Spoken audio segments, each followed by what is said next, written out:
And we are live. What it do? What it do? What it do? Jezebel, how was your weekend? Oh my gosh, my weekend was lit. What's up, y'all? It's lit. It's Monday. We got a lot to talk about. I don't even know where to Yes. start, Let's but start at the top. okay. Let's start at the top. Why not? Let's get with the meat and the potatoes later. I don't eat potatoes. All right. So, you guys, if anybody's been watching my Instagram, of course, I went out this weekend. This was the last weekend, a party in DC without your vaccination passport. Clubs and venues now in the DMV will be requiring you to be vaccinated to enter their premises or have some type of proof of your vaccination status. So, of course, I went to the Go Go because I love the Go Go. You know, I'm a DC native. You already know how I go. one, one last go go for the vaccine that free. One last night. Like I was sitting in the house, honestly. Listen, y'all. I was sitting in the house and I was like, I don't really feel like going out. I don't really feel like socializing. And then I was like, girl, if you don't go to the go now, ain't no telling when the next time you're gonna be able to go. So what I wanted to talk about. Wait, you're not vaccinated? Okay, go ahead. So I was thinking, I was like, okay, how is like this is serious for entertainers, Yes. venues, Yes. screw the restaurants. We can order to go, but this is seriously going to affect us in the entertainment industry in the DMV. And It's time. what I realized is that the DMV does not cater to us. Okay, they are No. not catering to us.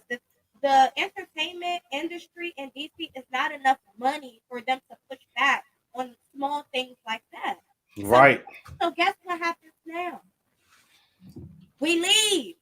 Yep. We go to either Maryland or Virginia in the meantime, and it looks like Prince George's County and Moe County, they're looking to get a vaccination mandate as well. They're Well, pushing back. it's only logical that would happen.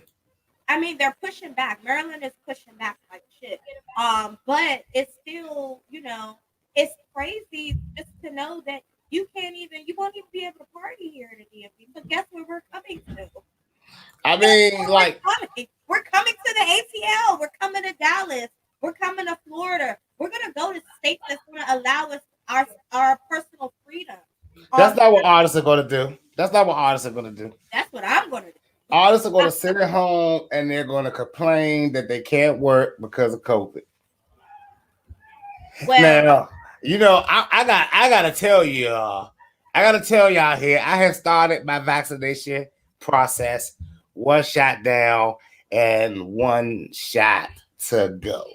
okay, so tell me about that. You got your first shot. How long do you have to wait until your next shot?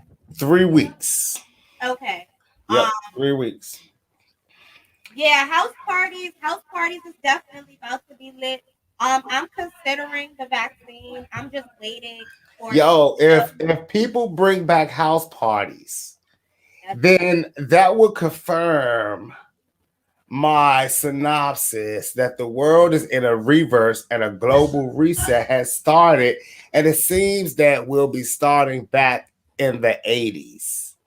I mean, I just feel bad for the entertainment, what was about to Well, become it the sucks. entertainment industry, because you know what pissed me off, y'all. I'm sorry, I'm just so mad because we already don't have much of an entertainment life. Like we don't have much of that here. We're just now on a rise of bringing business here for entertainment, having our artists here. You know what I'm saying? And now it's like shut everything down. I mean, So I've been that's telling y'all for before. years. I've been telling y'all for years the DMV is not a music or an artist scene. It's not set up for us. It's a money capital. Why wouldn't they make a mandate to get the vaccine? I mean, hello, it's screaming big farmer much. I don't want to talk about that because we know what happens to those haters. However, what I will say is that it's been terrible for artists, right? Now, artists have been never more than ever. We have to make our own way. And honestly, any entrepreneur in the city really should be feeling under attack, right? Because, of course, this mandate was for all the government workers who are constantly getting sick by going out to the live events at night, and they can't come into work and keep the good old government wheel turning and churning. So, I mean, honestly, I ask every artist out there, why are you not getting vaccinated? Right? And this is why I asked that. Of course, I'm going on tour starting in February through April, right? And while calling and making these calls, these are the questions now that are asked, not in just DMV, but in most of the major cities now. LA, New York, Florida. Do you have, are you vaccinated? And honestly, I want to.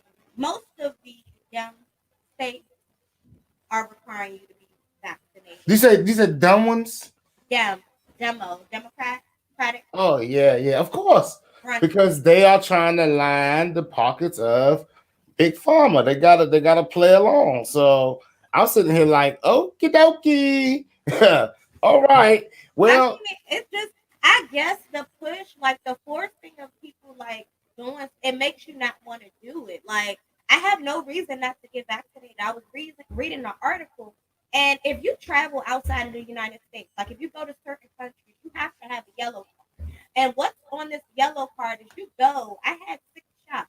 I don't know what the hell they put in my arm, but I needed to get at least, I think it was 5 or 6 shots just for me to go to Africa, the continent Africa. mm, So it's nothing new about being vaccinated to go to certain areas, but when you're constantly creating new variants and then you're telling me that the vaccine I originally got is not good enough, I have to keep coming back to get shots. Like, it does not make sense. These yellow cards, they're good for as long as the shot is good for. So if you go and you get a malaria shot and you're going to a country, like that shot is good for, I think until your yellow card expires, which is about a year or maybe 2 years. I'm not sure. But the right, fact that you're forcing people, you're pushing people, like this shit right here. I'm sorry, y'all, first because I'm mad. Like the fact that you're weak, you can't even go party unless right. you you know how many people been to, I ain't gonna say that they didn't get sick, but how many parties I've seen, and I'm like, I don't think these are the people that, it's not these parties that's getting sick, it's these other parties that's getting sick. And it's like, Man, man.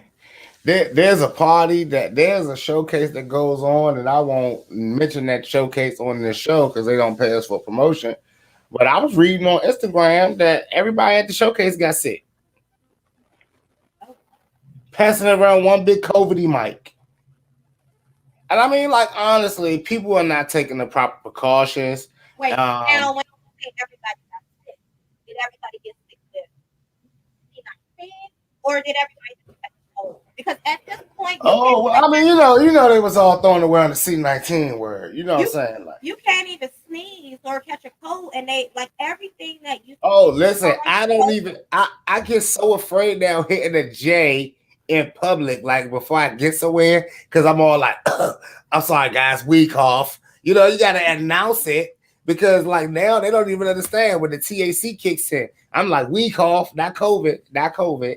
You know, if you have a headache now, it's C-19. If your throat is scratchy, it's C-19. If your nose is sniffly, it's like now they don't even. It's like they can't keep up, and that's where my issue comes in. man, Um, my pops caught pneumonia. He got pneumonia right now, and he's in the hospital, and they just went on ahead and said COVID-19 pneumonia. I was kind of like, which one is it? Like because this is crazy. they have to keep the numbers up, and that's what I'm starting to realize is that you realize we were just almost open, like the country was almost open, and then all of a sudden, boom, we're shut back down. It's like Uh, they have to keep those numbers up in order to force this mandate, in order to force us to comply. And I feel sorry for the DMV, but as soon as my mama's surgery over, y'all, I'm out this bitch. I'm not about to like stay. honestly, I do feel sorry for the DMV because you know what's getting hit with all these closures and COVID stuff. Our shows, our money, our royalties are being affected. And I mean, like, if you artists were not already getting royalties and you kind of don't even understand what's going on anyway, you know, half of y'all that's been performing at Pure Lounge, you know, that they don't even give you royalties. So That's cool. But never the case may be, everyone's royalties are being affected. Everyone's movements have been affected. But the thing is, it's interesting because the whole world is not shut down. So, like you said, what is everybody doing? Migrating and touring and hitting the road. Well, honestly, I've been telling everybody for like 3 or 4 months now, get ready to start hitting the road, get your stuff together to start getting on tour. Like there's no reason for y'all to be sitting at home if you're an artist. If you've been performing all winter and all fall at those spaces, surely you're ready to start hitting the road. I mean, listen, I understand that when you go on the road, it costs money. And I totally understand that when you guys looking at your clocks and you realize that, oh, how I'm gonna get off on that day to do this show out of town, how I'm gonna get off on that weekend. Listen, your jobs owe y'all time to yourselves, people. Your lives is what you got to understand and what you got to ask, are these really important? Now, the reason why I got the vaccine, I ain't gonna hold y'all. It's because, like I said, major cities are asking for you to be vaccinated. And at the end of the day, we have to start asking ourselves the same questions, the same answers that those government workers, and like I said, music is a job. When you say that you want to do this, it's a job. You got to start asking yourself the same questions that all those people that have to go back to work are asking themselves. Do I want to go to work? Do I need to get vaccinated? Do I need to work? Well, unless you all are ready to retire from music, retire from the scene, and just live in a shell somewhere and order DoorDash and live on the metaverse, then I guess, my friend, you have a decision to make. It's very risky. Look, I I'm in the process of being offered 6 figures or something, right? But I have to be vaccinated. I was joking with my mother. I was like, shit, for 6 figures, I shoot the shit out my arm. That's 100,000 or better. Like, you know what I'm saying? Like, it depends on Listen. what Like matters to you. what's Like, crazy is if they started putting, remember, they already told you the value of the shot when they told you a free Krispy Kreme donut. And honestly, I went up to Krispy Kreme and I asked them, I said, which donut is it? Because that let me know where they valued this shot at. And it was just the original glazed donut. okay.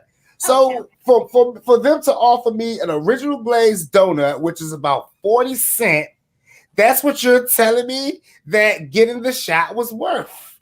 I mean, it's worth a pre-roll too, you know. Now listen, if they start offering pre-rolls to people Callie, for you gotta go to Cali is offering pre-rolls for the vaccine.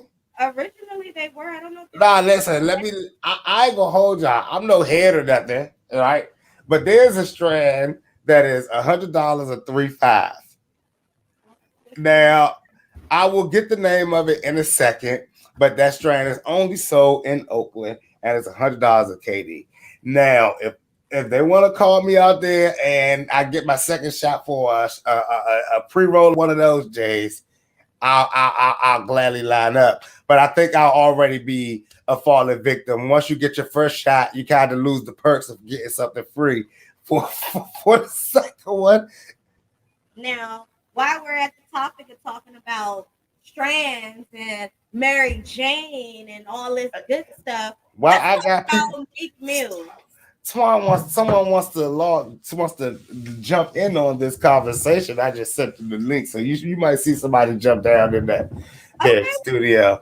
What about Meek Mill though? Meek Mill says that weed make him depressed. Did you guys I see saw that? that. Listen, did you hear me talk about that on the radio today? Hold on. Okay, like I talked about that on the radio today, and like honestly, I had to jump out of myself. Right, Uh-huh. I had to say, you know what? You can't be Sixxcess right now. You got to think like Mickey Mouse, Meek Millie. Now, if every time I hit a J, that may have possibly affect my freedom, it may make me a little depressed too. Mm. What I do you mean, mean? he Possibly on he on hella probation. The dude can't even ride a dirt bike. I mean, God forsake what they'll do to him for hitting a blunt. Jeez, okay. you know what I'm saying? I mean, I'm thinking like if a Willie get you 5 years, what a blunt get you? Wow. So I think that he probably thinks about that every time he hit a blunt. But the thing about it is, how many times did he hit a blunt and go through depression? Right? What did he hit the blunt? What was his so like most people like this, I hit the blunt to work, I hit the blunt to write, I hit the blunt to eat. You know what I'm saying? Like, what was his reasons for hitting the blunt in the first place if it made him depressed afterwards? What was he trying to get done? Well, to his defense, there are a couple of studies out there that says that if you are already experiencing some type of anxiety or depression, marijuana can heighten it. I'm not gonna lie to you. In his defense, I get depressed when I hit a lot of weed too, right?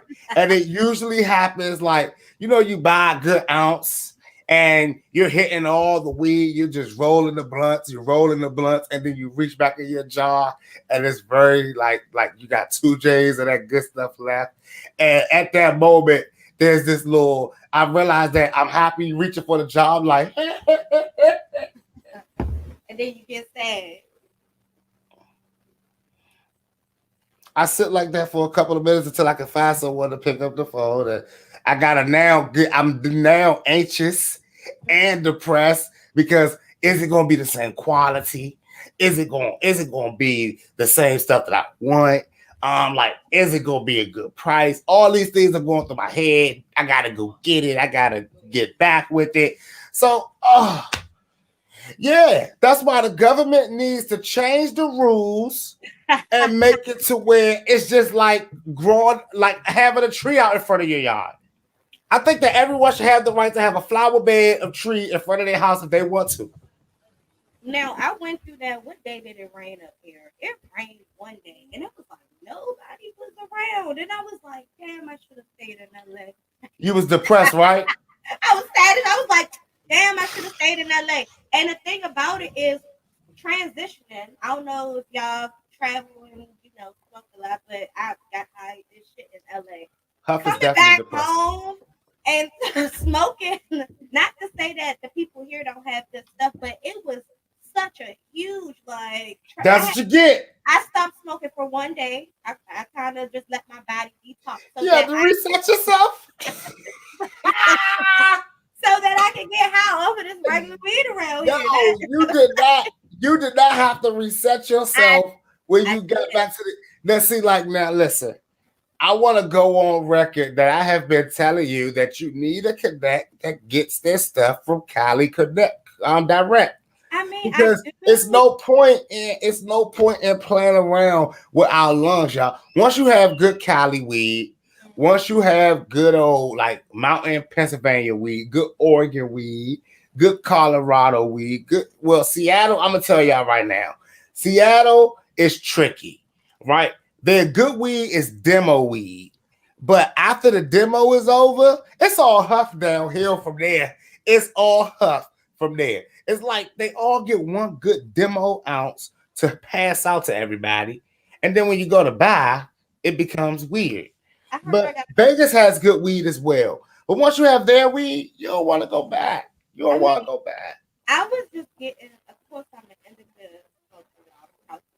So, of course, I'm in there. I want the strongest. I'm THC level 35, nothing under 32. I can't hear. I don't know what the hell this shit feel like. 18%. Oh my God. You can't do that. You can't do that to yourself. Let me tell you something, young. Let me tell you one thing for sure, right? I would not want to go to Cali and be able to walk in stores and get 35, 36, 34% THC whenever I want, right? Because let me tell y'all what is going to happen to old Sixxcess. I'm a Cali boy. I'm a Cali boy. I be moving. I be so gone so fast. Y'all be like, what are you doing over there? I'm like looking for an apartment. Yeah. Like I get out of my house and be over there in a nice little 3-4 bedroom apartment, cooling it. I mean, listen, it's not that weed is everything, but it makes everything better, right? Especially a lot of the things that we deal with. In a world where I gotta believe that I gotta worry about people breathing on me to take me out. I mean, it was one thing. It was one thing when I had to walk around and worry about a person pulling out a gun, a knife, or some type of weapon that I could see. But now, if a person really hates me, he can cough on me. He can breathe on me and take me out like a thief in the goddamn night. I mean, like, and what's crazy is, say you vaccinated, he come to you and he find out, your worst op find out he got something that ain't been vaccinated yet. Oh my God, if he got it, oh my God. Like, you know, like, you gotta think about these things, right? We gotta think about how now this is way worse. So no. We gotta think about our food. We got people now exposing videos of rats running around on food and whatnot. And I mean, like, when I see that, I'm thinking to myself, do I really want to keep on ordering out? I made friends with somebody at the grocery store. And I tell y'all, if y'all ever want to hate eating food, make friends with somebody at the grocery store. Although you will get the best and the freshest stuff, they will tell you some things that'll make you question a lot of things. I don't want to hear nothing. I ain't trying to hear it. Nah, y'all need to make friends with, listen, everybody out there, make friends with somebody at a grocery store, right? Because that's how you're going to find out what's fresh, what's the best to eat. You know, there's been times I walked into the grocery store, picked up something, like, don't eat that. We had nothing back for 5 months. We just put it out. I'm like, thank you for telling me. But the date should be on it. I mean, man, you believe a date? You believe a mandate? You believe a mandate? I want to see a recording of the store at night when everybody's like, let me tell you. Floor. I just want I want to be a flyer on the Hey, Katie. To see what's going on. The worst job I ever had was working at Safeway. I got to see just how nasty they was. Twan, hey. I know you're not. I know you're not about to sit in the dark. Turn the light on. Turn your light on. Turn your light on. I thought my light was grinding. You can turn the mic on. Okay, there you go. We hear you. Hold up, Twan. Look at this. Oh my God. Y'all know what? I ain't gonna even lie to y'all. I'm not gonna lie to y'all. They high as shit. Somebody high as shit right now. And it's dark as hell. Like, Jack, you hear me? I hear you, Brody. What's going on, babe? Man, you already know. What's going on with you? You know, I'm talking about that little Nas joint that you just posted on Facebook. Listen. What did you post? So I posted, who would you be in jail with for your birthday month? Of course, we got lucky because if we go to jail, Jezebel, we'd have Cardi up in there with us. Oh, shit. And that'd be a party. But my good friend here, Twan, his cellmate was Lil Nas X. That's right. I ain't got no problem with it. Now, I mean, he's a character. And then I tell you what, I try to not be on that cell block. What would that cell block be called, Twan? Nah, we inviting you over, bro. What would that cell block be called? Would y'all be on D block? It's called Pinky Cell Block. So we all saw Lil Nas X in jail. We saw Lil Nas X rendition of jail, and I tell you what, that's one jail cell that I won't be in. I punched the guard in his face so I can go in the hole. How about that? You got backstage passes to the cell block. No. I punched the guard in his face so that I could be in solitary confinement, so I don't have to go down there and see Nas X and you down there. Matter of fact, both of y'all got backstage passes to the cell block, and I'm gonna make sure y'all get in. I would go. I would go because it would be. We're gonna turn up. It'd be so. I would be laughing my ass off. Jezebel. They got cameras in prison now. I would not be caught on camera in the jail cell with Nas X. I could imagine what they'd be wearing around there. You know what I'm talking about? Saran wrap. Twan, are you vaccinated? I got the booster. You got the booster? You have the booster? When you and Jezebel come in, just make sure y'all got some Saran wrap on. We wearing some Saran wrap. All right, so Reynolds.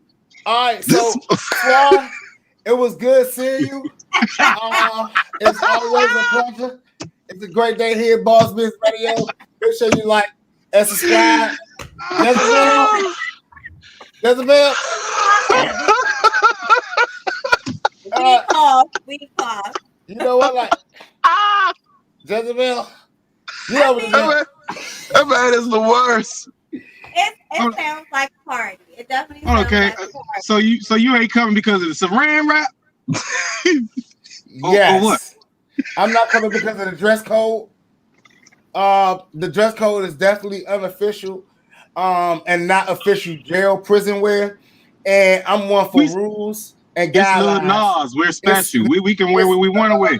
It's orange jumpers and Yeezys in prison.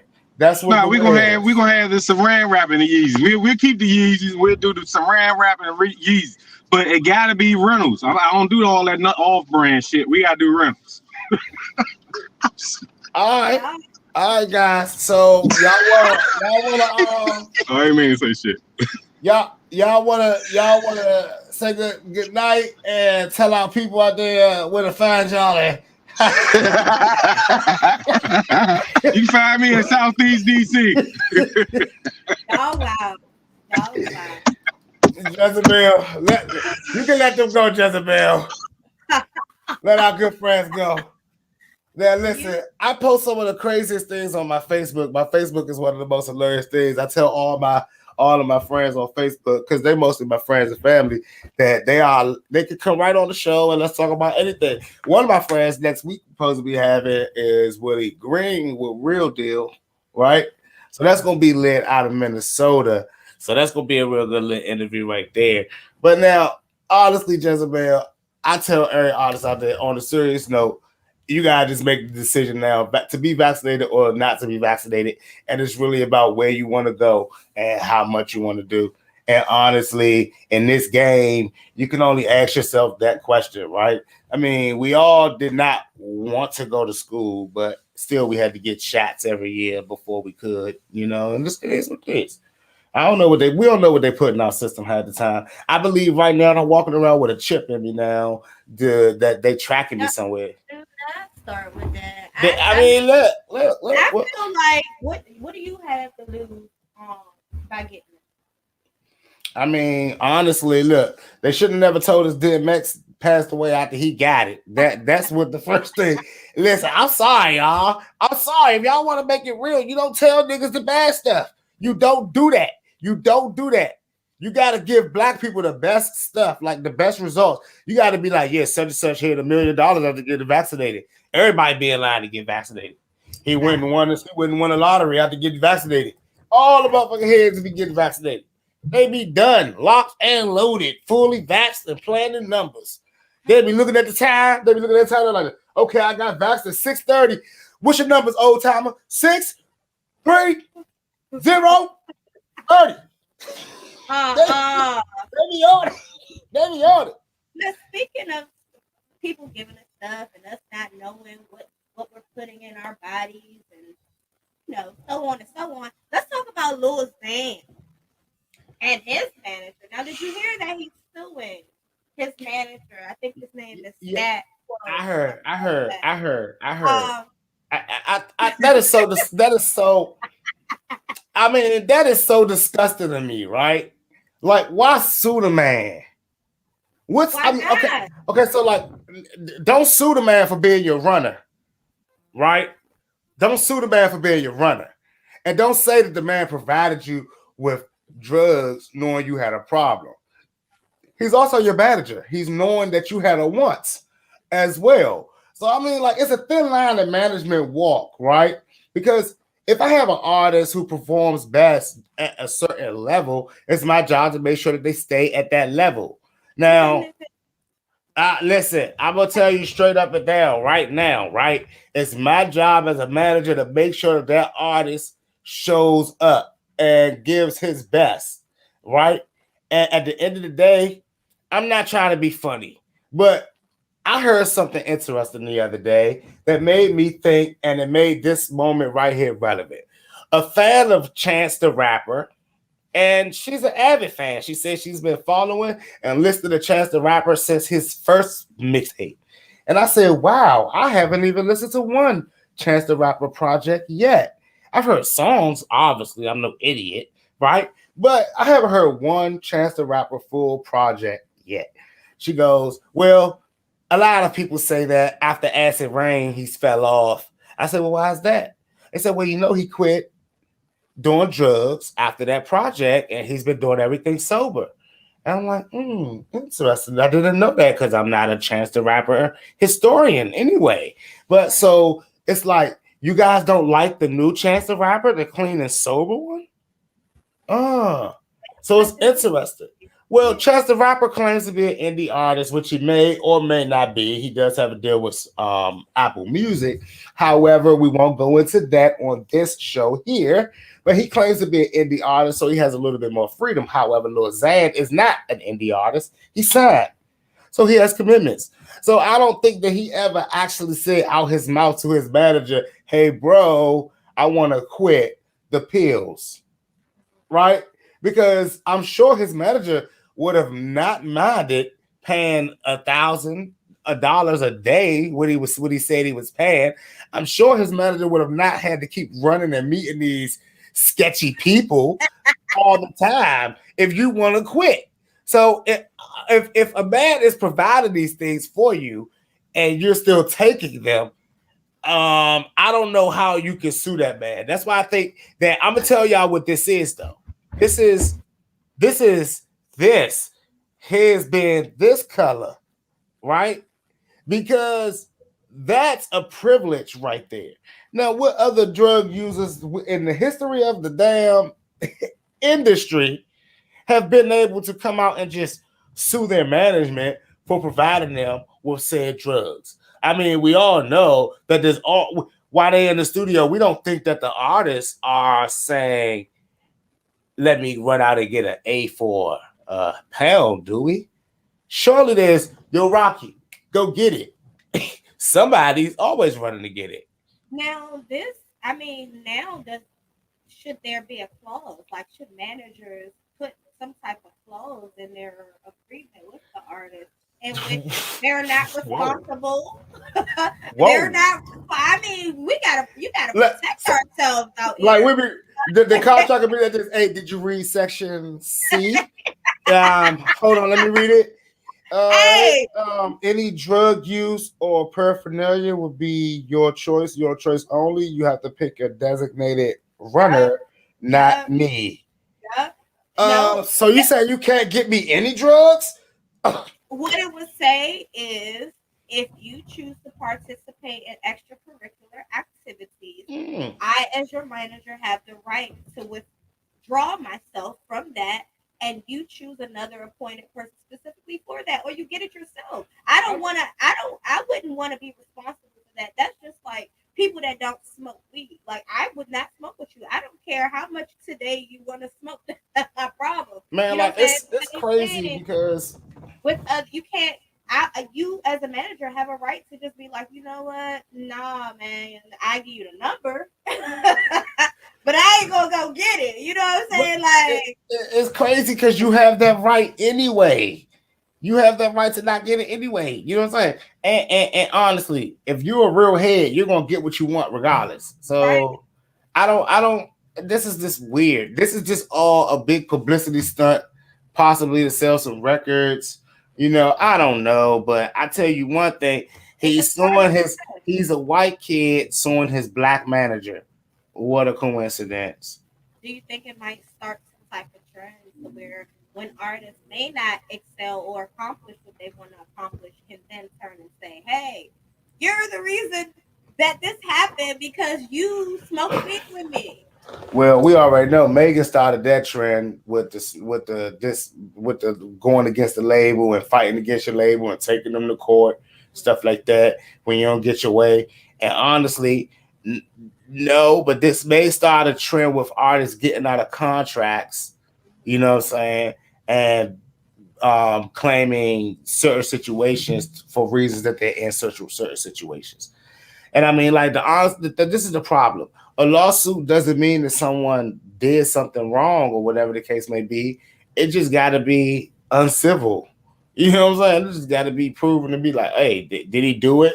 What's his end game here? I want to know what Lil Zaz's end game is. That's what I'm wondering because you have to take self accountability for something.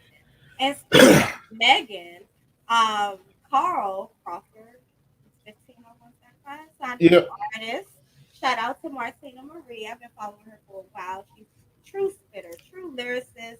Her freestyles are hot. If you I thought guys, she was a singer because I got her new record. This is a song. she does both. Okay. So I posted her freestyles a few times because she's from Ohio and came across my feed. But anyway, Yeah, people yeah. are saying they're stirring the pot here that her new freestyle was aimed at the hotties and Carl is somehow always creating these women to kind of come at Megan. And Mm-hmm. he went on to say that no, that's not the case.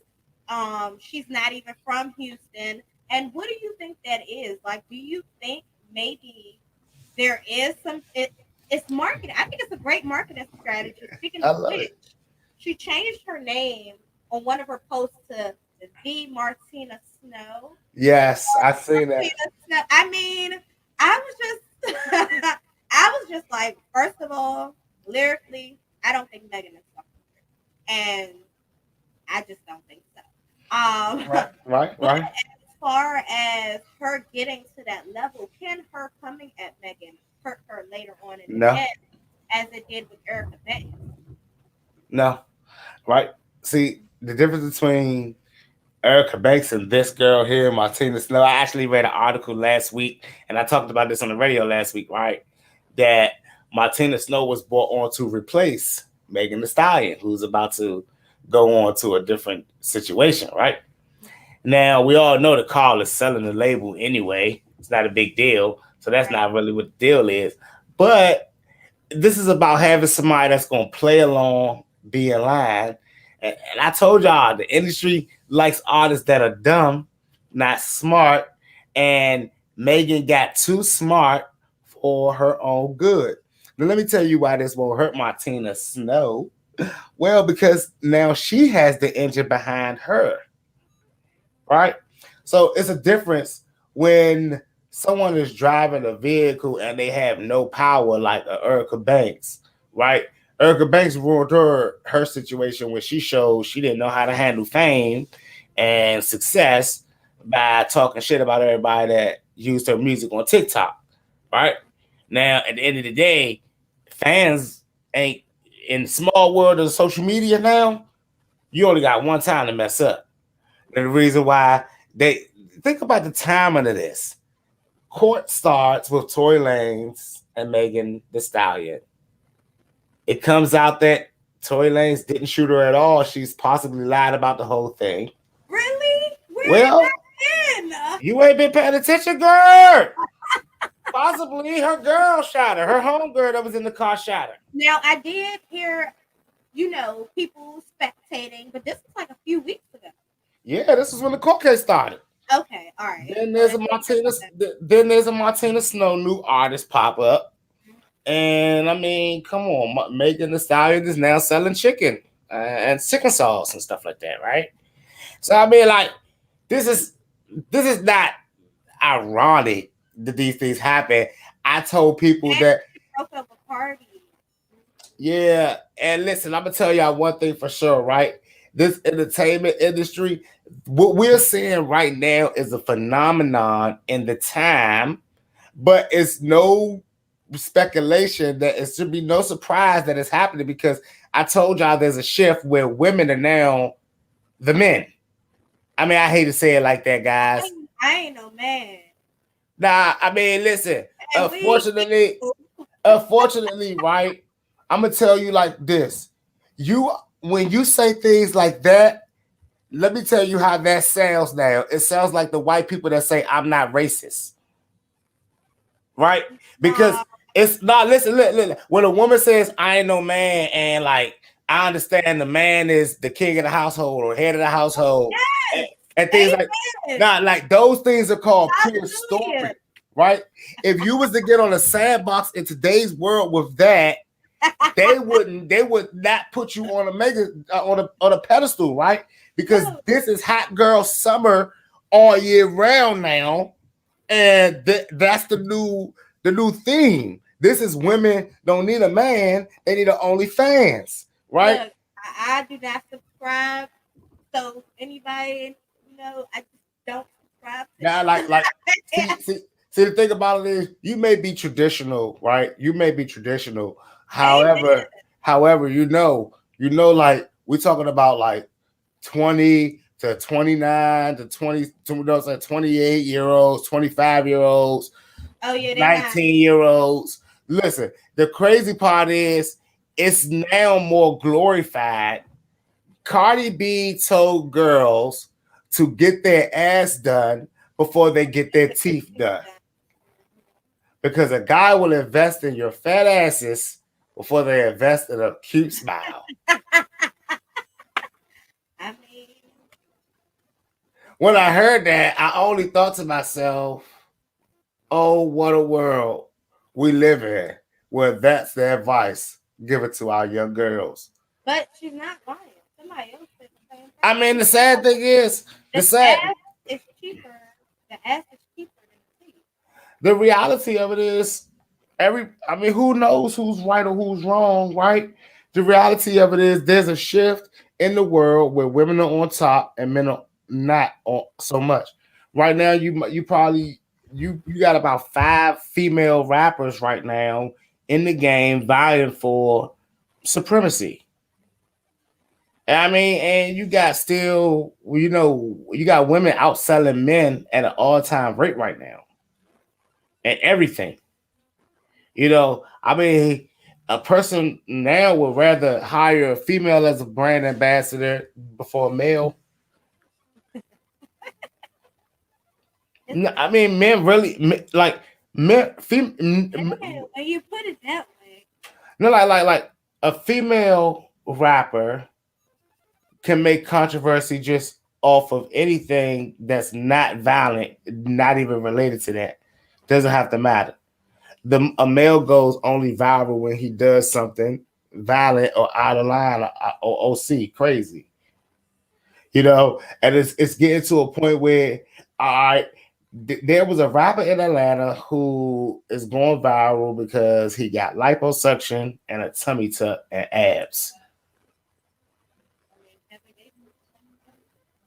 You know what? allegedly. Honestly, like we in a whole weird world right now where we seeing things that's just, Kanye too.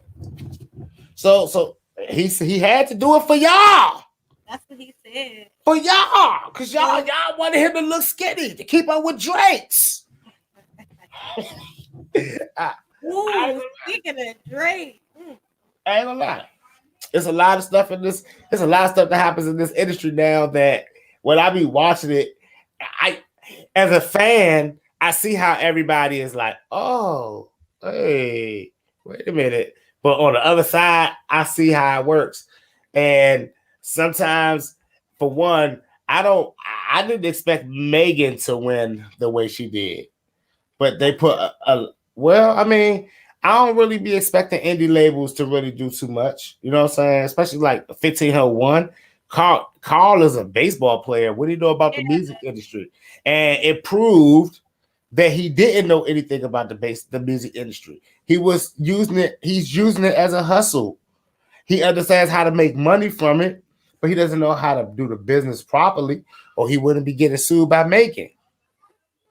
And what's crazy is they feel like they made Megan, which we all know. I'm gonna have to tell y'all, I don't care how hot you are, once you sign with the label, they made you.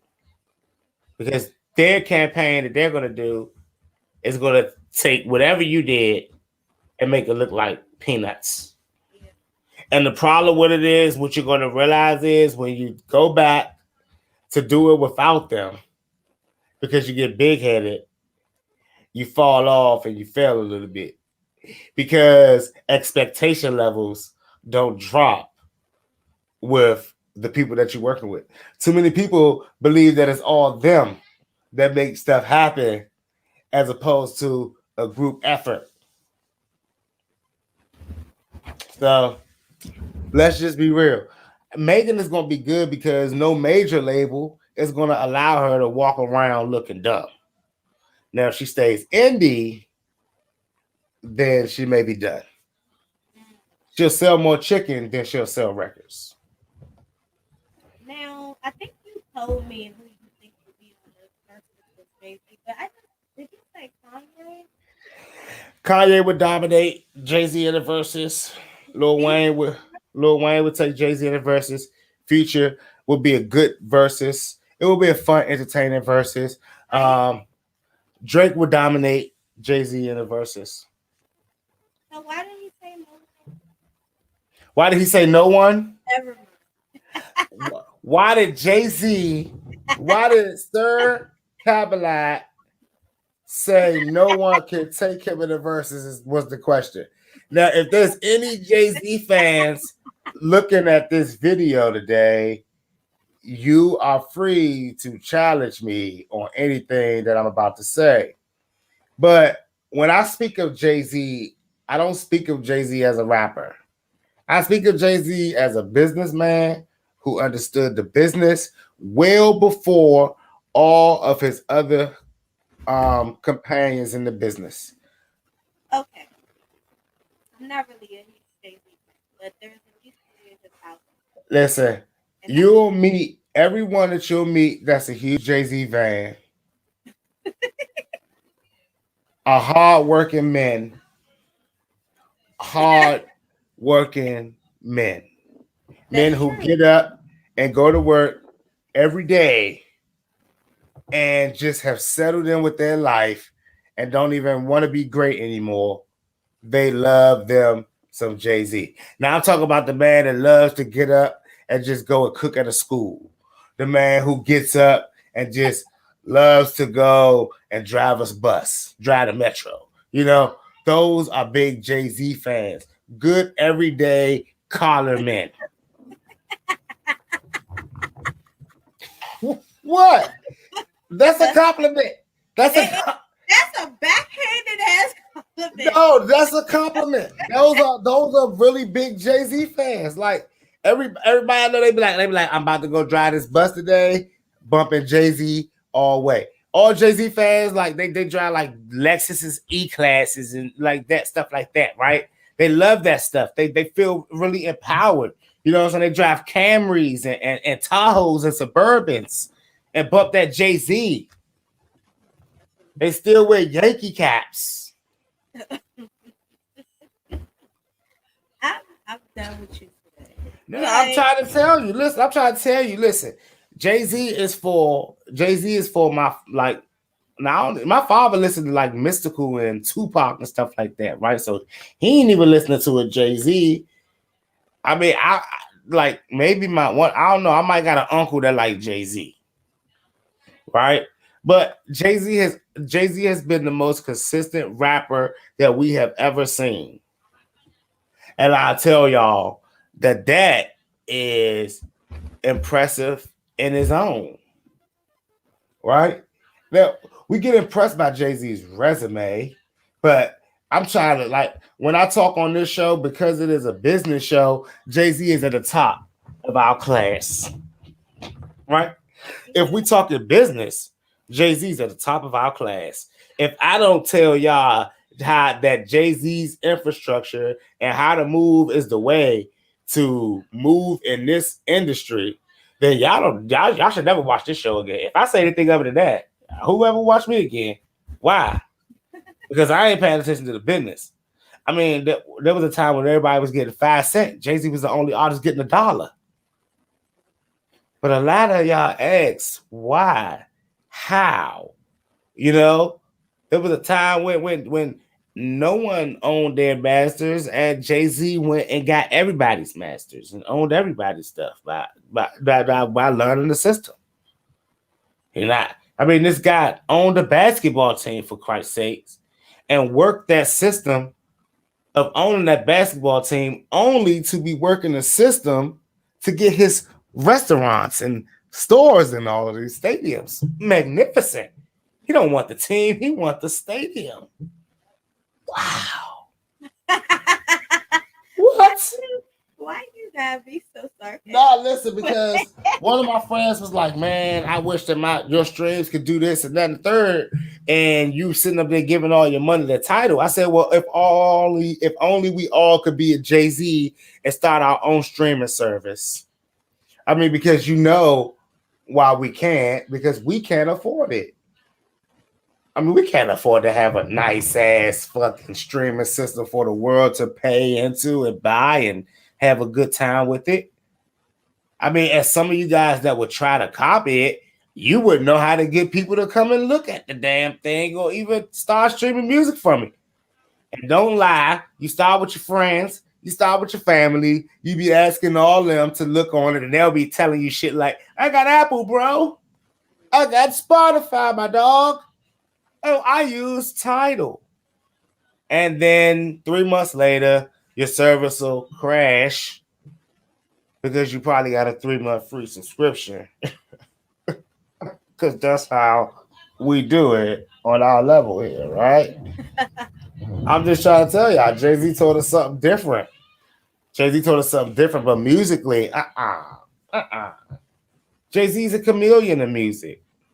Jay-Z is one who adapted with time and stayed true to his core fans. Where I tell all of y'all all the time, if you stay true to your core fans, you can sell millions of records because your core fans are going to talk and boast and brag and make everybody feel like they dumb as hell if they don't listen to you. All you have to do is move correctly. I mean, as long as you're not stand in prison, stand in legal trouble, stand in shootouts and stuff like that and beefs, and you moving up and you stand in conversations about money, you stand in conversations about new business ventures. Oh my God, they're gonna love you. Jay-Z is living proof that if you focus on your core fans, everything will be okay. I mean, like, not all of us could be Drake. Not all of us could be Kanye. Not all of us could be Lil Uzi Vert. Not all of us could be J. Cole. You know, we all can't do that. Like, some of us. What's special about Lil Uzi? I mean, we talk about musical geniuses, right? Yeah. We talk about I'm talking about, like, that's the balance between a person. Are you talking numbers or just? Well, I mean, listen, I don't want to bust y'all bubble, but Lil Uzi Vert sells more than Jay-Z. I mean, of course. Yes. Where he is on a level to everybody else. Surprised when he brought him. What's crazy is like we talk about in this game people that are just musical geniuses that are blessed with an ability. I mean, Lil Uzi Vert said, I just started rapping because all my friends was doing it in high school. And somebody thought that he was the better one out of all the people that's been doing it forever. And he just did it to be cool. He just wanted to be seen. Because he understood I need to study this. I'm listening to these different styles. All these different people in here freestyling and rapping. And he just absorbing all of their styles and putting it together and being because see, like I said, being a musical genius is a lot different from being one that can sell records and do all that good stuff, right? And a lot of y'all are musically not musical geniuses. So y'all have to resort to your business side because I've heard some of your music. And when your music is not that good to where everyone is going to brag about it, and you're not doing what you're supposed to do on the business side behind it, well, no one's ever going to talk about it. Because trust and believe me, if you got trash music at millions and millions of streams and you doing hundreds of shows a year, people are going to talk about you. No matter how trash you are, no matter what, they're going to brag. They're going to talk about you. They're going to be impressed. Someone or two, your core fans will love it. And they'll keep showing up. 20 will turn into 25. 25 will turn into 40. 40 will turn into 50. 50 will turn into 100 because they're going to keep on doing what they do. So at the end of the day, we have to ask ourselves, artists, what are we really talking about when we start critiquing other artists, right? Because that's where I find things very much so interesting. When I start critiquing and whenever people ask about Jay-Z, whenever people ask about Jay-Z, I get into this real like, because I don't know what they asking me.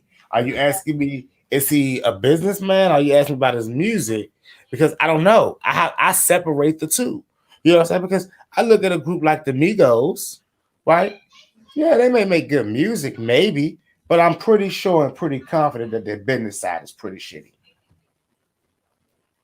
They don't know the upside or downside of what's going on in their contract. Well, hey, I mean, look at an artist like Future who had a deal so bad that he was making money the whole time and not even knowing that he was really not even making money. He had to have a major label help him out and understand that. And you know that major label, what do you think they got out of the deal? Come on. They was like, Guppy check. Guppy check. Let's help them. We can help you out of that 25 mil. We'll give you 50 million. How about that? Sweet. Well, it's only 25 million. The other 25 million, you got to go to the people you owe. But it's all good. Because now you can give them 5 albums. And you see what he did with that deal? He was so pissed he rushed 5 albums. He just threw them 5 albums. That's a mixtape. He said it's an album because it's sold, right? It's just crazy. But that's when you can tell an artist understood he was in a bad situation and took the time to use another situation to get out of that situation, but use his knowledge to flip it for the good. Learn something. And now look at him. Undefeated. Can't lose. Free Bands is on top. Got major records, labels behind him. All right? Because you have to understand how to move in this industry is a little different than moving in any other field when you start asking for raises, right? I mean, as an artist, that's an entry-level position. A rapper, a singer is an entry-level position. No different than a receptionist. I mean, all you doing every day is, hi, I'm signed to Universal. I'm Sixxcess. Hi, I'm signed to Def Jam. I'm Sixxcess. Hey, welcome to Motown. I'm Sixxcess. You know what I'm saying? I mean, that's all you're doing when you are a rapper and an artist. And I mean, then there comes this time when you say to yourself, I want to start signing artists and I want to start helping artists. Well, now you made it up to management, my guy. Congratulations. You made it up to management, but you still are not running the company, right?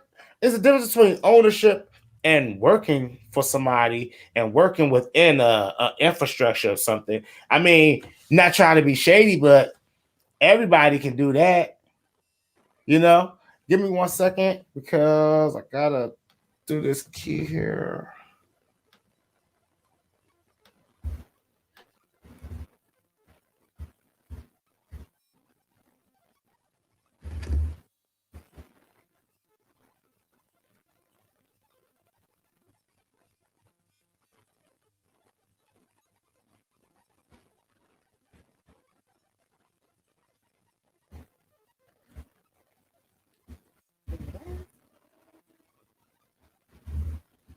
Yeah, so thank y'all for waiting patiently there with me. So it's basketball season. Had to get my son out of here for basketball, give him the car keys so he can get up out of here. But I'm gonna tell y'all one thing for certain, and 3 things for sure. Like it's so much that happens. And I mean, like I see Face Love say, yeah, it's a shame when rappers sign to rappers. Like honestly, that's the safest way, but it's the smart rappers that you have to sign to, right? I'm not gonna sign to no rapper that ain't dropping no records, ain't doing no tours, ain't making no plays. Like, cause I'ma already know he is a record label slave. He's already been taught how to behave, so there ain't really nothing else we can do with him. What am I sign with an artist today? What am I sign with an artist like? Remember I told y'all Put It in Your Mouth Records, Akinelli said he was looking for artists to sign. And I asked every artist that was doing the showcases to sign with his record label, what are you doing? But what he might have connections. You never Hey, network is your network. Let me tell you one thing for certain. He may have connections, but that doesn't warrant you to sign with his label. Because his connections are only good to his label. His label is only as good as he is. His connections, that means he can only take him as far as he's gotten already. I love when you get. So what you asking yourself is, I want to drop 1 or 2 records and disappear for 10 years because that's what he can teach me. How to just stay alive. Nah, you Well, wrong. pardon me. No, I mean, okay, no, pardon me. You're right. Pardon me, because I did say that you artists some of you artists just want to survive, and that's what you could do, right? You can survive, you could be successful. I don't think there's a story about Akinelli working a regular job or nothing like that. I don't think that if you was assigned to Akinelli, he would say when you call him, I'm gonna call you when I get off work. I don't think he said that. Oh, okay. He might not get you as far as maybe like Jay-Z or Kanye or Drake or even Migos. Like, he won't get you as far as signing with Durkio. He won't get you as far as signing with Durkio. You don't know that. He might. In less than a year, Durkio took King Von to an overnight superstar. From jail to a superstar. That was all Durkio. Using his knowledge of what was putting him on and like, no, bro, where I go, you go, bro. Sign to me and I'm taking you there, bro. Let's go. Right? See, that's the thing. Signing to your friends or people that you know that are rappers is smarter than signing to some rapper that just had it a long time ago and you want to get on with them. Right? It's better for you and 3 of your mans to get together. And whatever one of the artists is the hottest, y'all say, we behind you. Right? Because at the end of the day, if now all 3, 4, 5 of us are walking in the spot and killing that shit, our label is the hottest label around. Y'all got to understand something. Even if one of y'all performed that night and all 5 of y'all in that joint killing that shit together, y'all label the hottest label around. That you already done yourself way better than another indie label trying to get on. You put yourself already in the pedestal. And the honestly thing is, like, let me give you the benefit of signing with rappers. And I'll give you the benefit of signing with labels as well. But the benefit of signing with rappers is if those rappers are working, that means you're constantly working. Right? If that rapper is fresh, then your success that you have is not going to be limited.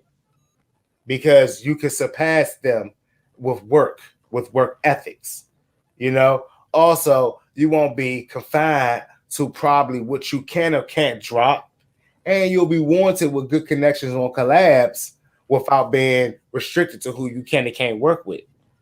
Okay, so I mean, like, there are some perks. Now, like, I can tell you some cons about signing with rappers. Of course, if you sign with a rapper that's still like very much so active and trying to proclaim his spot as number one, and he may not want to get you to number one. Right. And if he does want to get you to number one, it's going to be a feature. It's going to be a feature.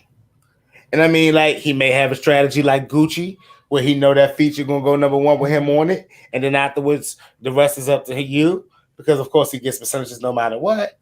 Or he may be somebody like a Birdman. The feature ain't gonna do too much for your record, but it will chart. We'll get you paid. We'll have you on tour, but you'll be running around with somebody yelling in your videos and your songs every time you're on shows. It is what it is. And of course, everything that I just said is the opposite when you sign with a label. You're a one-man band. You know? I mean, that's the time when you get to say, I said fruit. I said fruit in here, not candy. You know, that's when you get it. That's when you pull up the shows and you get to go through the back door. You know what I'm saying? Like they keep you safe. They got a little section for you. That's what the labels provide for you. You know what I'm saying? Because they usually have the right people working in the right sections.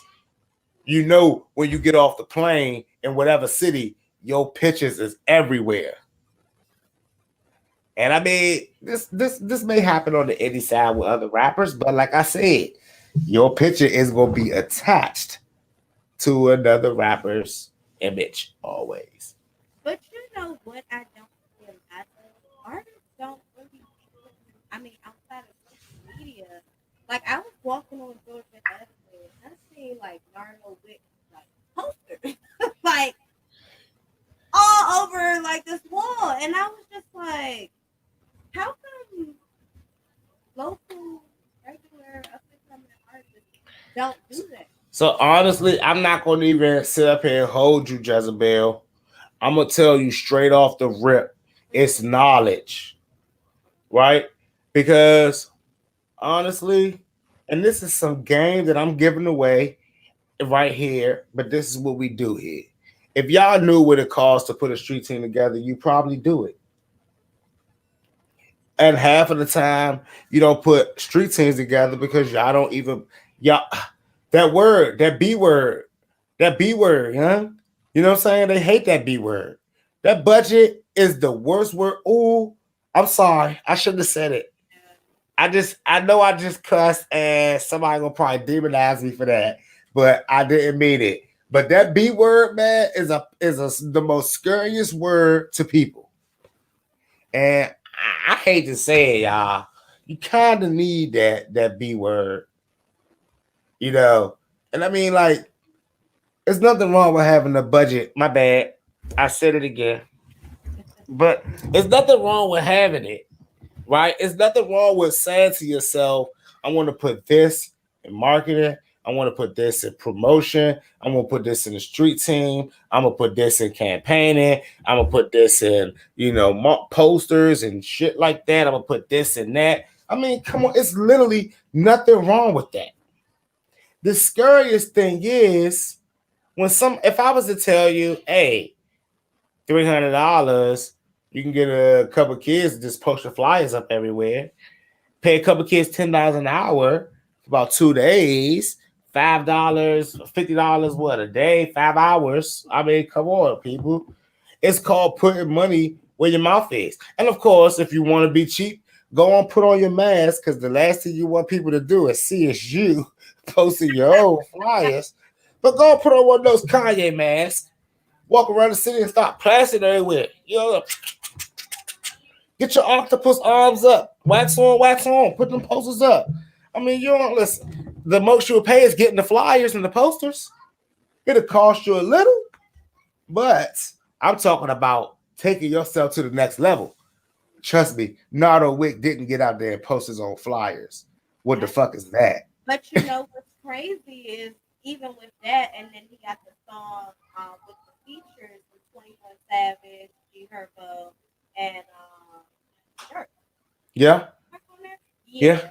And it was, I had just heard the song, and then I'm like, I like the song, and now I'm seeing the song, and I'm like, okay, I think that builds some type of, just interest, I guess.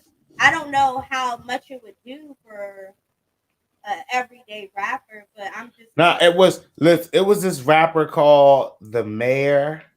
You remember the rapper The Mayor in DC? Well, I thought the man was really running for campaigning to be a mayor. The whole time he was campaigning, it was a rap campaign. He had his posters everywhere, And I never heard any of his music, but he walked around in a suit and a Jay-Z Yankees cap. I call it the Jay-Z Yankees cap. But what I found interesting about that campaign, what I realized is this. Your campaign being in one spot makes you look, okay, why is he there? But your posters being everywhere makes everyone start looking, and I'm going to find out who this person is. Yeah. I mean, like, honestly, we got to start asking ourselves. I know we don't got the money, y'all. We don't. But the same way we say to ourselves, them new Jordans coming out, I gotta have those. Get the Jordans, people.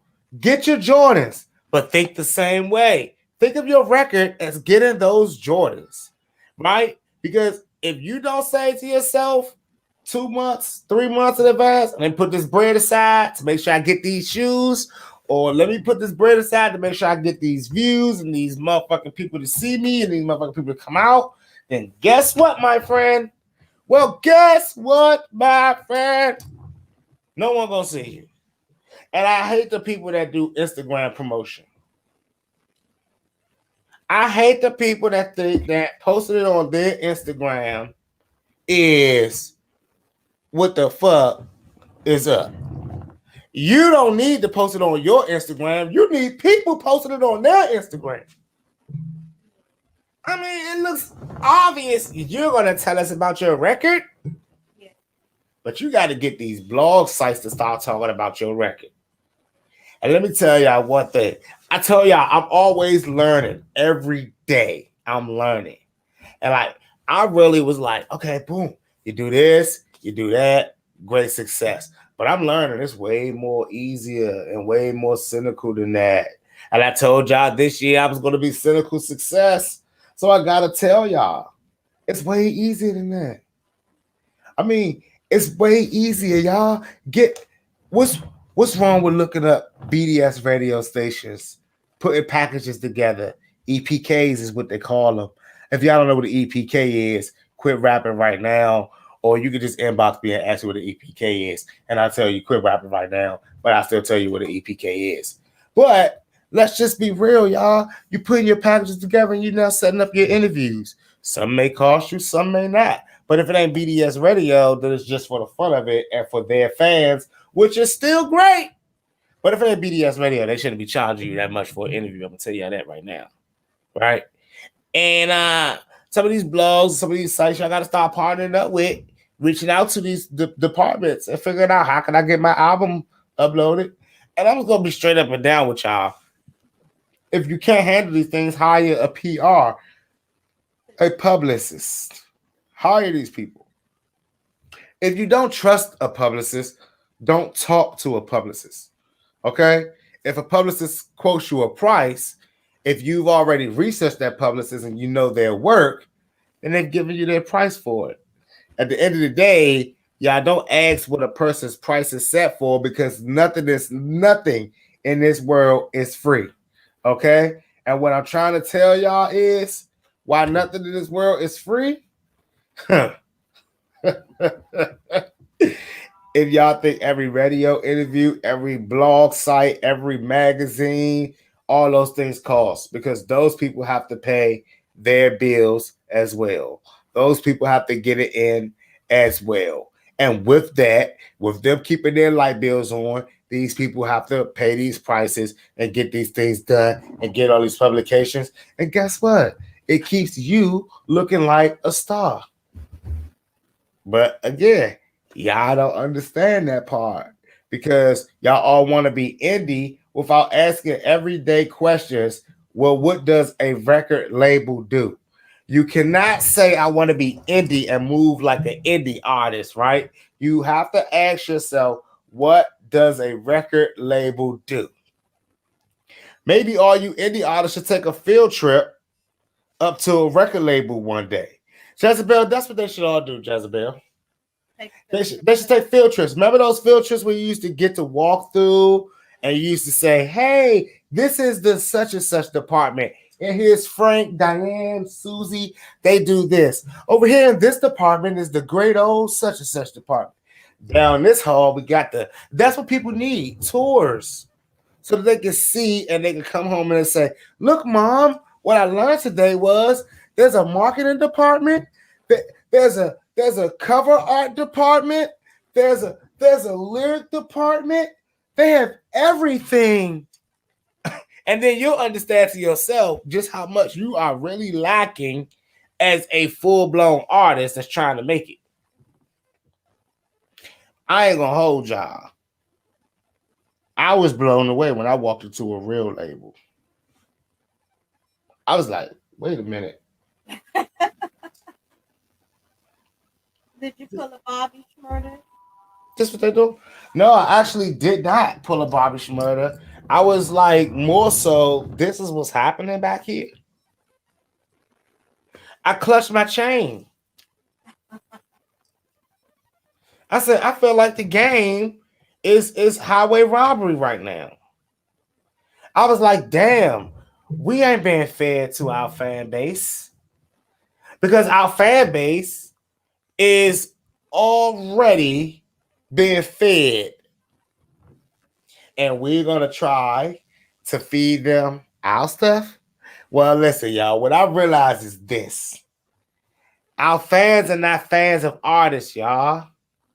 They fans of labels.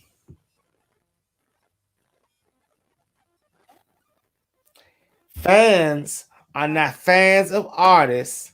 They are fans of labels. They'll usually like whoever is under a label if they like the top dog of that label.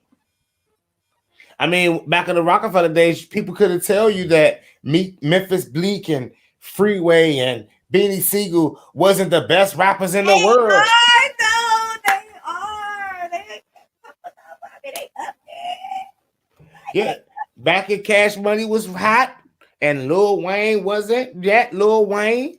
You couldn't tell you BG, Juvie, and all of them wasn't hot because Cash. I mean, now no one can tell you that 4PF and OTF ain't hot. The hot two labels. No one is going to argue when you talk about YSL. That's Thugger and Gunna. I know, I'm not.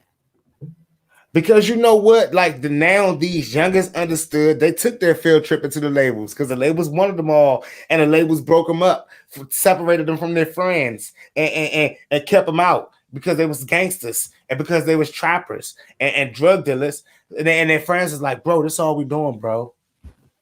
Bro, this all they slaving me out, bro. They only doing this, bro. And it was like, oh, I got money though, I could do that. Oh, I got money, I could do that. And now, when you get to that point where you got money and you can do that, there's one thing you understand. No label is a one-man army. Right. How would they survive? How would a label survive with one artist? Well, I'm gonna tell y'all they can't. It's impossible. They survive off hundreds of artists. And when you ask yourself, I'm gonna be an indie artist, and you ask yourself, how could I survive? I'm here to tell you, you can't survive by yourself. You can get far. Like I'm here to tell you, if by far you mean they made it from their bedroom to their front yard, yes. I mean, no artist will ever get off the porch by himself. I mean, like, I like the artists that sit in the studios by themselves, don't work with other producers, don't work with other writers. They like to say, I write all my own stuff, I produce my own stuff, I mix and master my own stuff, I make my own beats, I shoot my, they love this. And like they look at it like they're the next Kanye West, right? Because they're doing all this. And I look at them like, you do know that that's not how it happened. Like, if I have to break this down to y'all about every rapper producer rapper/producer that raps on their own beats, they didn't start rapping on their own beats first. The beats had to be validated by other rappers. They had to be validated by other rappers. See, because like now, when other rappers are using your beats, and everywhere you go, your beats, your sound is now molded, and you know for sure that this is the beat structure. All right, bet, because that's what working with your peers allots you, right? You know these things now. Where my sound is loved. Now you're able to go in and have a sound that people like.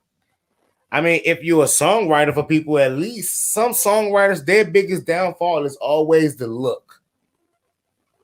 because most of them don't match the look of the act that they were writing for. And Kelly Kelson. well, we see what happened with her. We see what happened with her. I mean, look at like you had an art like look at artists like Parson Fontaine, right? Him and Cardi look like the part. They look like brother and sister. You know what I'm saying? Like, so when he goes to rap, it doesn't look like a bum is stepping on stage. I mean, he knows what the look is about. But a lot of these rappers, I mean, a lot of these songwriters, I mean, I don't want to go start dogging songwriters, but a lot of these songwriters, they don't look the same. They don't look like the artists that they write for. They be overweight, they be too short, they be wearing glasses and whatnot. You know, they just be weird on stage. There's a show where on Netflix now where all these songwriters and performers are showing their talent, but they're showing it through virtual reality. And it's a holographic cartoon on stage while they perform it.